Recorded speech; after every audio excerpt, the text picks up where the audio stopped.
বন্ধুত্ব শব্দটা যতটা সহজ, সম্পর্কটা কিন্তু এতটাও সহজ নয়। এই যে স্কুলে, কলেজে, অফিসে, পাড়ায় বহু মানুষকেই বন্ধু বলে ফেলি, কিন্তু আসলেই কি ওরা বন্ধু হয়? পরিচিত, চেনা, সহপাঠী আর বন্ধু, এরা কি কখনো এক হতে পারে?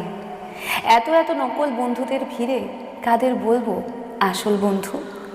বন্ধু আপনার সুখের সময় পাশে না থাকলেও দুঃখের সময় অবশ্যই পাশে থাকবে। বন্ধু এমন কেউ যে আপনার আনন্দ দেখে আনন্দিত হবে, হিংসে করবে না। যার সঙ্গে হয়তো দেখাই হচ্ছে না, ফোনে কথা বলার সময় পর্যন্ত হচ্ছে না, কিন্তু ঠিক আপনার যেই সময়টায় তাকে ভীষণ প্রয়োজন হবে, একটা ফোন করলেই সে আপনার পাশে এসে দাঁড়াবে। বন্ধু এমন একজন যার মতে সত্যি আপনার কোনো ভুল হয় না। আপনি যেমন তেমনভাবেই বন্ধুরা আপনাকে ভালোবাসবে।